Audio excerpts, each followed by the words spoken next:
अजीजों, मैं खुदावंद मसीह यीशु के जिंदा मुबारक नाम में आप सबको सलाम अर्ज करता हूं और आज की इबादत में आपको वेलकम कहता हूं।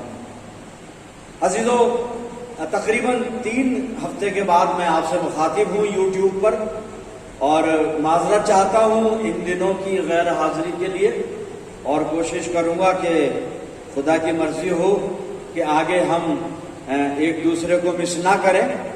परमेश्वर का धन्यवाद करते हैं आज के अच्छे समय के लिए।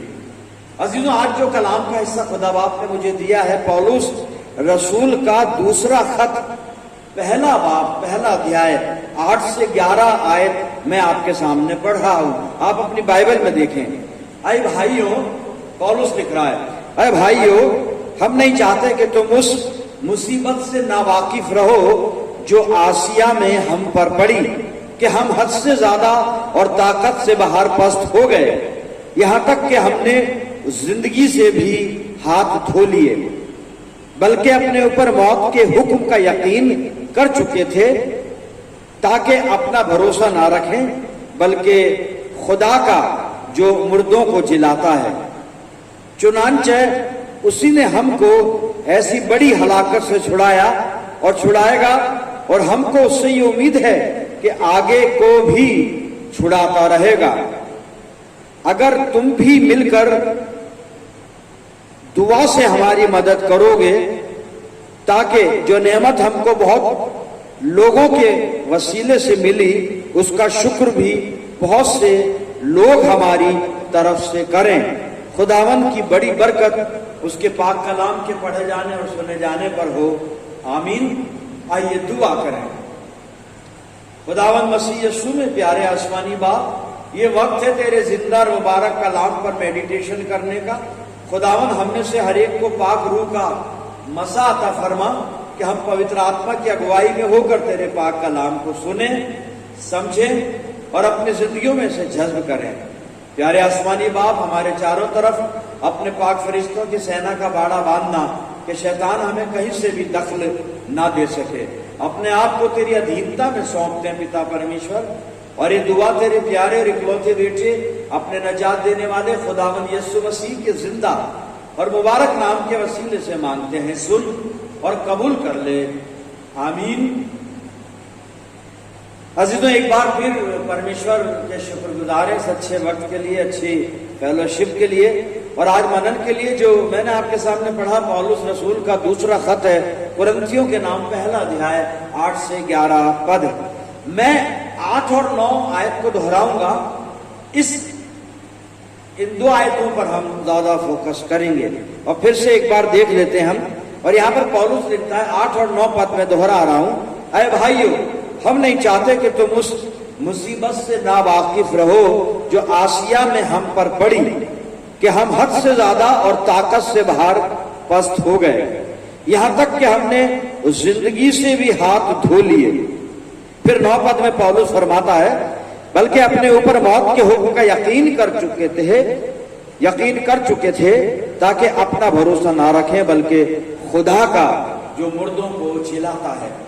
पौलुस कुरिन्थ नगर की मंडली को खत लिख रहा है और खत लिखते लिखते वो अपने उन दुखों का वर्णन कर रहा है जो आसिया में मिशनरी जर्नी के दौरान उसको दरपेश आए, और वो बताना चाहता है कलीसिया के लोगों को कि हम उस मुसीबत को तुम्हारे साथ शेयर करना चाहते हैं जो आसिया में हम पर पड़े, जो क्लेश, जो सताव हम पर पड़े। और वो बताता है कि वो मुसीबत ऐसी थी कि हद से ज्यादा और ताकत से बाहर हम लोग पस्त हो गए। और इस आयत के अगले हिस्से में बड़ी खूबसूरत बात उसने लिखी है। वो लिखता है इस 8वें पद के आखिरी हिस्से में, यहां तक कि हमने जिंदगी से भी हाथ धो लिए। इतनी मुसीबत, यहां तक कि हमने जिंदगी से भी हाथ धो लिए।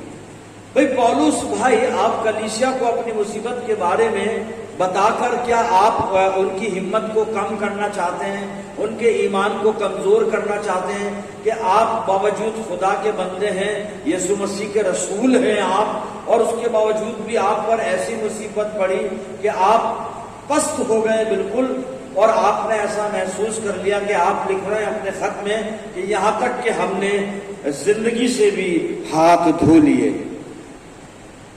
आगे लिखता है 9वें पद को सुने, फिर कहता है पौलुस, बल्कि अपने ऊपर मौत के हुक्म का यकीन कर चुके थे ताकि अपना भरोसा ना रखें बल्कि खुदा का जो मुर्दों को जिलाता है।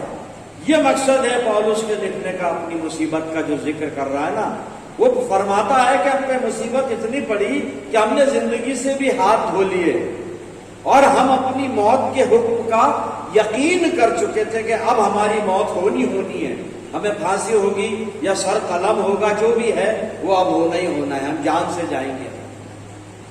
और वो कह रहा है कि हमने यकीन इसलिए करा कि फिर हम अपने ऊपर भरोसा ना करें बल्कि खुदा पे भरोसा करें। हम खुदा का, उस खुदा का भरोसा करें जो मुर्दों को जिलाता है,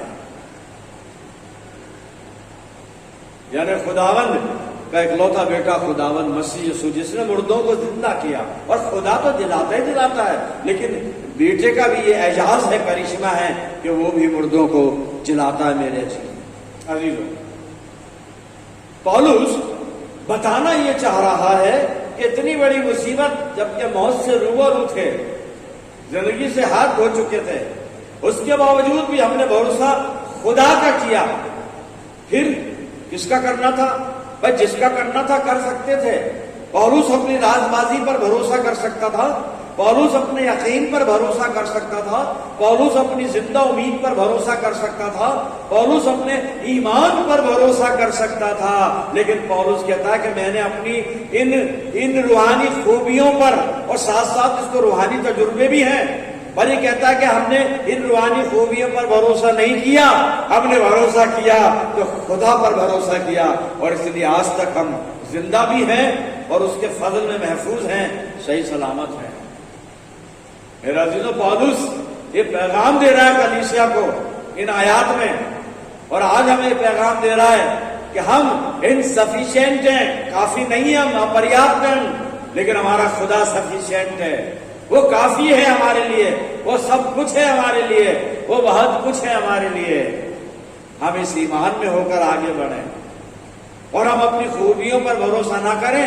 हम धर्मी हैं, हम विश्वासी हैं, हम आशा रखने वाले लोग हैं, हम पूरी प्रतीति करते हैं अपने प्रभु पे, इन खूबियों पर नहीं, बल्कि पौलुस हमें सिखाना चाहता है कि हम खुदा पे भरोसा रखें। और ये कौन खुदा है, कैसा खुदा है, कैसा कादिर खुदा है, जो मुर्दों को जिलाता है। पौलुस ने कहा, मर जाएंगे ना, लोग मारेंगे हमें और फिर मारकर हमारी लाश को बाहर फेंक देंगे, लेकिन खुदा हमें जिला देगा। इसी ईमान में पौलुस आगे बढ़ रहा है, आगे बढ़ता रहा मेरे अजीजों, और उसने बताया कि हमने उस खुदा पर भरोसा किया कि जिसने हमेशा हमें मुसीबत से छुड़ाता है और आगे भी छुड़ाता रहेगा। क्या ईमान है पौलुस! मेरे अजीजों, क्या हम इस ईमान के साथ आज जिंदा हैं? मसीह जिंदगी में इस ईमान की जरूरत है। जब पौलुस ने यहां पे लिखा है, और पौलुस अपनी मुसीबत बताकर कलीसिया को ये डिस्करेज नहीं कर रहा है, बल्कि उनको करेज से भर रहा है, साहस से भर रहा है, उन्हें एक अजीब सा प्रोत्साहन देना चाहता है, उन्हें प्रोत्साहित करता है कि वो हर हाल में खुदा पर भरोसा करें, हर हाल में खुदा पर भरोसा करें।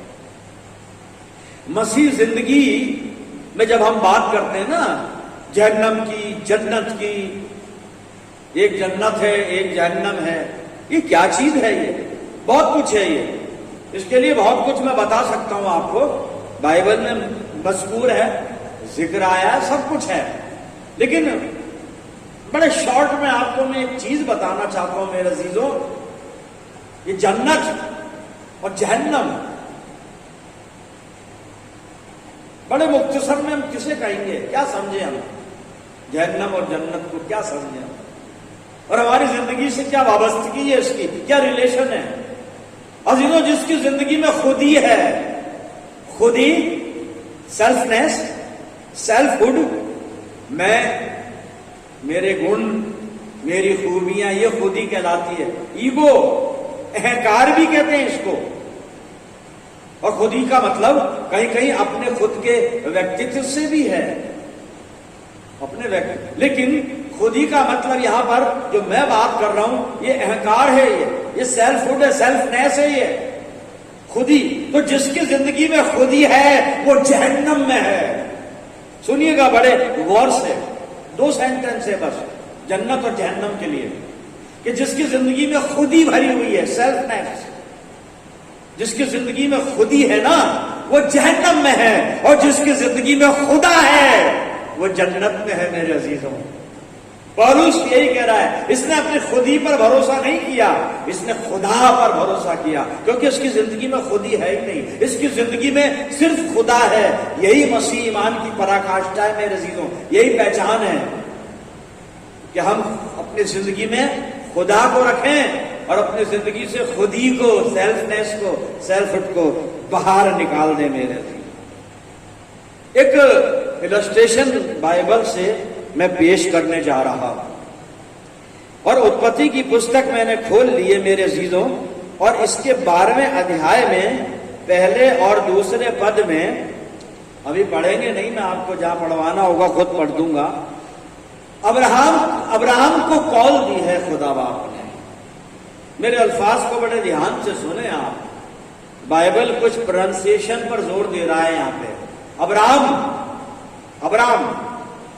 12वें अध्याय में, जेनेसिस चैप्टर 12, खुदा ने अब्राहम को, अब्राहम प्रोनाउंसिएशन पे ध्यान दीजिएगा, अब्राहम को कॉलिंग दी, और वहां पर उत्पत्ति 12:1-2 पद में खुदा ने अब्राहम से कहा, अब्राहम अपने कुटुंबियों को छोड़, अपने पिता के घर को छोड़, अपने नगर को छोड़, अपने मुल्क को छोड़, अपना सब कुछ छोड़, और अपने परिवार यानी अपनी पत्नी सारा को ले और मेरे पीछे हो ले। मैं तुझे आशीष देने जा रहा हूं, और तेरे वजह से बहुत लोग आशीष पाएंगे। मैं तेरे वंश को बढ़ाऊंगा, मैं तेरे नाम को बरकत दूंगा। आप पढ़िएगा वो 1 और 2 पद। तू आशीष का मूल कहलाएगा, सोर्स ऑफ ब्लेसिंग्स। अब्राहम चल दिया खुदा के पीछे। खुदा ने इससे वादा किया, मैं तेरे वंश को बढ़ाऊंगा, तेरी कौम को बढ़ाऊंगा, तू आशीष का मूल होगा, मैं तेरे नाम को आशीष दूंगा। अब्राहम का मतलब है बुजुर्ग बाप, अब्राहम का मतलब है उन्नत पिता। खुदा इससे बात कर रहा है, लेकिन अभी अब्राहम 75 साल का हो गया और इसके कोई बच्चा नहीं है। ये बुजुर्ग बाप कैसे बन गया? खुदा आप इसको नाम दे रहे हैं अब्राहम, आप इसे अब्राहम नाम से पुकार रहे हैं, इससे वादे भी कर रहे हैं खुदा बाप आप कि तू मूल पिता कहलाएगा, तू बुजुर्ग बाप कहलाएगा, तू उन्नत बाप है, तू अब्राहम का मतलब है। लेकिन बच्चा तो है नहीं, लेकिन अब्राहम का भरोसा खुदा पर है। बिल्कुल चल दिया खुदा के पीछे, अपना सब छोड़ा, अपनी पत्नी सारा को लिया, अपने भतीजे लूत को लिया, खुदा पे भरोसा है। नाम तो अब्राहम है, बुजुर्ग बाप, बच्चा एक भी नहीं है, चल दिया।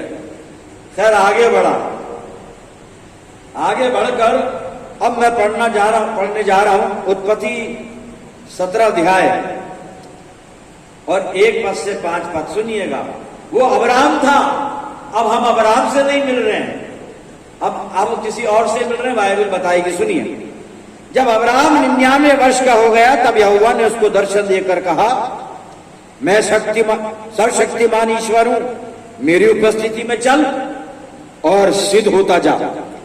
मैं तेरे साथ वाचा बांधूंगा और तेरे वंश को अत्यंत ही बढ़ाऊंगा। खुदा बाप एक भी बच्चा नहीं है, 99 साल का हो गया और बात आप वही कर रहे हो, तेरे वंश को बढ़ाऊंगा। तब अब्राहम मुंह के बल गिरा और परमेश्वर उससे यूं बातें करता गया, देख मेरी वाचा तेरे साथ बनी रहेगी, इसलिए तू जातियों के समूह का मूल पिता हो जाएगा। खुदा बाप एक भी बच्चा नहीं है, अब जातियों का मूल पिता हो रहा है। अभी तो सिर्फ बुजुर्ग बाप था, ये अब्राहम था बुजुर्ग बाप, अब आप मूल पिता इसको बना रहे हैं, इसका टाइटल बदल रहे हैं, नाम बदल रहे हैं, नाम का मतलब बदल रहे हैं, वाचा मांग रहे हैं, लेकिन बच्चा एक भी नहीं है। सुनिएगा आगे 5वीं आयत, इसलिए अब तेरा नाम अब्राहम ना रहेगा, परंतु तेरा नाम अब्राहम होगा, यानी जातियों का पिता, कौमों का बाप। ये खुदा कह रहा है। अब अब्राहम नहीं है इसका नाम। 12वें अध्याय में मैं अब्राहम बोल रहा था, अब नहीं, अब अब्राहम बोलूंगा मैं, क्योंकि नाम बदल गया इसका। भेद है साहब, ये खुदा के भेद इसे समझने पड़ते हैं। और अब्राहम होगा जिसका मतलब होता है जातियों के समूह का मूल पिता, कौमों का बाप। ये सब वादा हो गया।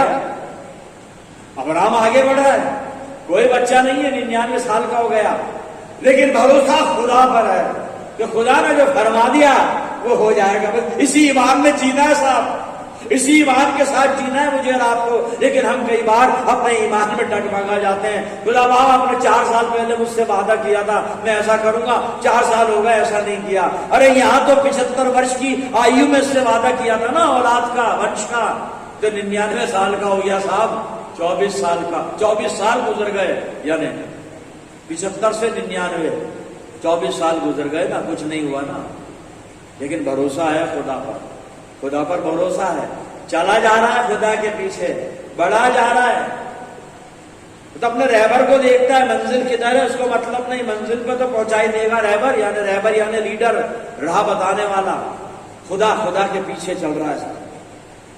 फिर 18 पद में आ जाइए आप, जेनेसिस 18 चैप्टर 18 पद में, और वहां पर 18 पद नहीं, 18 अध्याय में, जेनेसिस 18 अध्याय के शुरू में अब्राहम अपने डेरे के बाहर बैठा हुआ है और कड़ी धूप के समय तंबू के द्वार पर बैठा हुआ है, और खुदा बाप ने इसको दीदार दिया, दर्शन दिया, और 3 आदमी इसके खेमे के बाहर पहुंचे हैं। खैर इसने तीनों आदमियों की मेहमान नवाजी की, खाना बनवाया।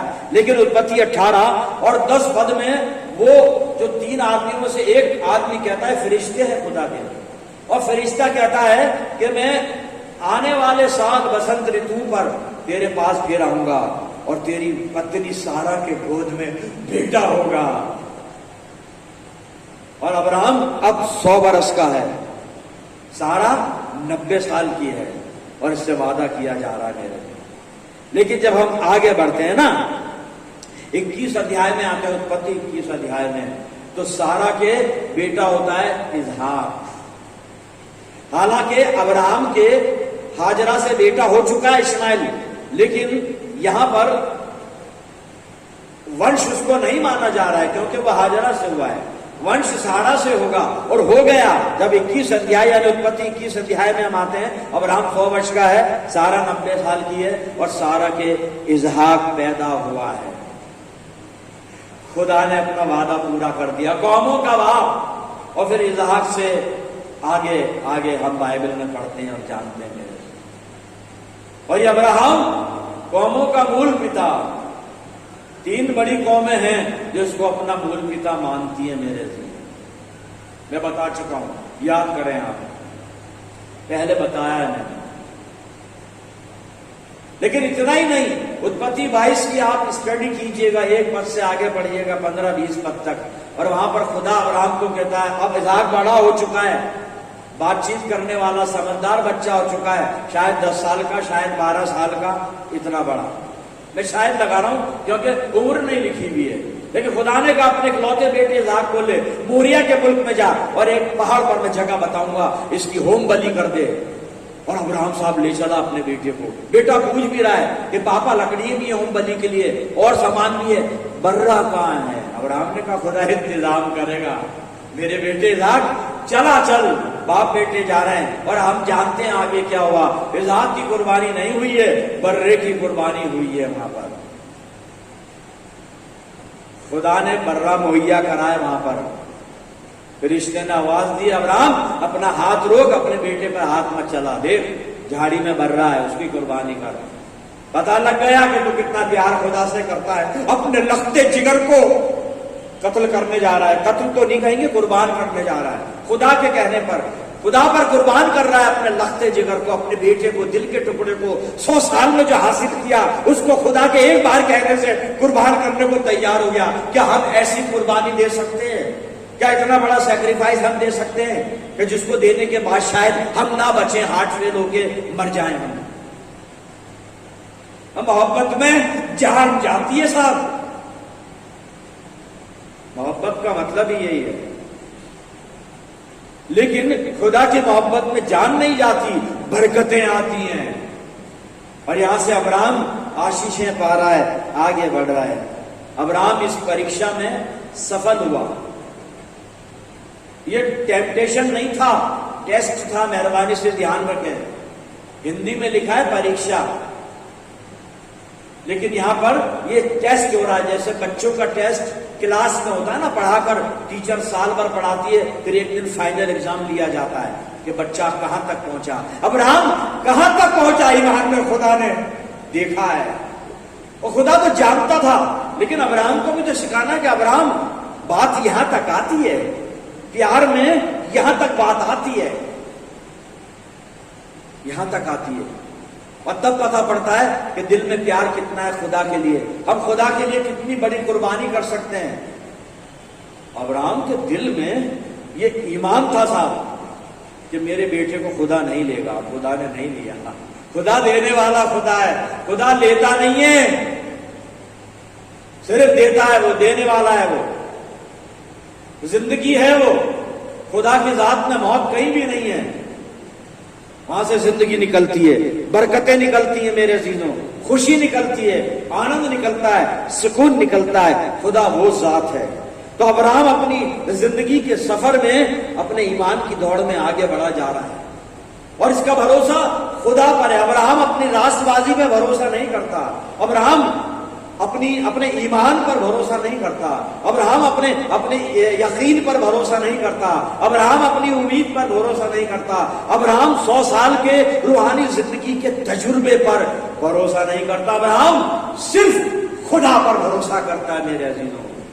कौन सा खुदा? वही खुदा जिसने अब्राहम को मुसीबतों से छुड़ाया, छुड़ा रहा है और छुड़ाता रहेगा। यही खुदा आपका और मेरा खुदा है। वही खुदावंद मसीह यीशु मेरा और आपका मुक्तिदाता है मेरे अजीजों, जो हमेशा हमारे साथ हैं। आज सवाल करें अपनी जिंदगी से, हमारा भरोसा किस पर है? अपनी धार्मिकता पर, अपनी चर्च की मेंबरशिप पर, अपनी डिनोमिनेशन पर, अपने रसूलों के अकीदे पर, अपने क्रीड पर, अपनी बाइबल स्टडी पर, अपने धार्मिक जीवन पर, अपने आत्मिक अनुभव पर, अपनी अपनी अपनी उम्मीद पर, या अपने खुदावंद मसीह यीशु पर? किस पर भरोसा है मेरे? हम किस पर विश्वास कर रहे हैं? एक पद पढ़ने जा रहा हूं मैं, भजन संहिता 5 अध्याय 11 पद सुनिए आप। भजन संहिता 5 अध्याय और 11 पद। दाऊद क्या गवाही देता है सुनिएगा। साम चैप्टर 5 वर्स 11, परंतु जितने तुझ पर भरोसा रखते हैं, बड़ी बड़ी खूबसूरत आयत सुनिएगा सर। परंतु जितने तुझ पर भरोसा रखते हैं वो सब आनंद करें। उर्दू वर्जन में है शादमान हो। शादमानी को इंसान तरस रहा है आज, और कईयों को तो शादी करने के बाद भी शादमानी नहीं मिल रही है। वो शादी का नाम ही इसलिए पड़ा, खुश होना, शाद होना। दाऊद कह रहा जितने तुझ पर भरोसा रखते हैं, और जो तुझ पर भरोसा नहीं रखते वो कभी शादमान हो नहीं सकते, कभी आनंद कर नहीं सकते। तो वो सब जो तुझ पर भरोसा रखते हैं आनंद करें, वो सर्वदा ऊंचे स्वर से गाते रहें, क्योंकि तू उनकी रक्षा करता है। और जो तेरे नाम के प्रेमी हैं तुझमें प्रफुल्लित हो, आनंदित हो, तुझमें हमेशा मसरूर रहे, खुश रहे मेरे लिए। फिर टटोल लें अपने आप को, हमारा भरोसा कहां पर है, किधर है? खुदा पे भरोसा रखें। एक काम और करें, बस आखिरी हवाला उसके बाद बंद करेंगे। मैंने यहूदा की पत्री निकाल ली है। यहूदा की पत्री एक ही अध्याय है इसमें, और मैं इसका 20 और 21 पद पढ़ रहा हूं। करना क्या है? इस अपने भरोसे को जो खुदा पर है ना, उसे जिंदा करने के लिए, महफूज रखने के लिए करना क्या है? उसे सुरक्षित रखने के लिए करना क्या है? ये वचन बताएगा। यहूदा की पत्री एक ही अध्याय इसमें, और उसका 20 और 21 पद सुनिएगा। पर हे प्रियो, माय डियर, आय अजीजों, वचन आज से बात कर रहा है। आय अजीजों, मेरे प्यारों, हे प्रियो, तुम अपने अति पवित्र विश्वास में उन्नति करते हुए, आपका विश्वास तो पवित्र है, यकीन करते हैं, भरोसा उस पर करना, अपने विश्वास पर नहीं, खुदा मसीह यीशु पर। अपने पवित्र अति पवित्र विश्वास में उन्नति करते हुए और पवित्र आत्मा में प्रार्थना करते हुए अपने आप को परमेश्वर के प्रेम में बनाए रखो और अनंत जीवन के लिए हमारे प्रभु यीशु मसीह की दया की बाट जोते रहो। खुदा करे कि आप इसी ईमान में आगे बढ़ते रहे। ये ईमान क्या है? खुदा पर भरोसा, खुदावन मसीह यीशु की मोहब्बत पर भरोसा, खुदावन मसीह यीशु पर पूरा भरोसा मेरे जिंदगी। खुदा हम सबकी अगुवाई करे कि हमारा भरोसा ये हो। पौलुस कहता है अपने अपनी जिंदगी से हाथ धो लिए और हम अपनी मौत के हुक्म का यकीन कर चुके थे, और यकीन इसलिए किया ताकि हम अपने ऊपर भरोसा ना करें बल्कि उस खुदा पर भरोसा करें जो मुर्दों को जिलाता है। यह भरोसा चाहिए मेरे दिनों। आपकी जिंदगी आशीषों से भर जाएगी, खुशियों से भर जाएगी, शादमान हो जाएंगे आप, और हो ही नहीं जाएंगे, हमेशा शादमान रहेंगे, गुड गाना गाएंगे। मेथोडिस्ट सिग्नल में हिम्न नंबर 74, उठ मेरी रूह नए रागों से सेहुनी गजलें गा तू ले। इतना आनंद आ जाएगा, रूहानी गीत गाने लग जाएंगे हम। खुदा आपको बरकत दे। आइए दुआ करें। खुदावन प्यारे आसमानी बाप, धन्यवाद करते हैं जीवित वचन के लिए पिता, जो हमारा मार्गदर्शन करता है। आज जो कुछ भी कलाम ने हमें सिखाया, समझाया, उन्होंने इसको अपनी जिंदगियों में जगह दें और इस पर अमल करें। खुदावन ये वचन रूपी बीज हमारे दिल की जमीन में जड़ पकड़े, हमारी जिंदगी में बहुत सा फल लाए प्रभु। जब हम यहां से लौट कर जाएं तो तुझसे बहुत सी आशीषें लेकर जाने वाले हैं। मैं तमाम अजीजों के लिए दुआ करता हूं जो प्रार्थना में मेरे साथ हैं। इन सब अजीजों पर तेरी शफकत, रहमत और बरकत का साया हमेशा बना रहे। हम ये दुआ तेरे प्यारे बेटे, अपने नजात देने वाले खुदावन यीशु मसीह के जिंदा और मुबारक नाम के वसीले से मांगते हैं। सुन और कबूल कर ले, आमीन। अब हमारे खुदावन मसीह यीशु का फजल, खुदा बाप की मोहब्बत, पाक रूह की रिफाकत और शिराकत हम में से हर एक के साथ, तमाम ईमानदारों के साथ, हमारी सब कलीसियाओं के साथ अब से लेकर हमेशा तक होती रहे। आमीन।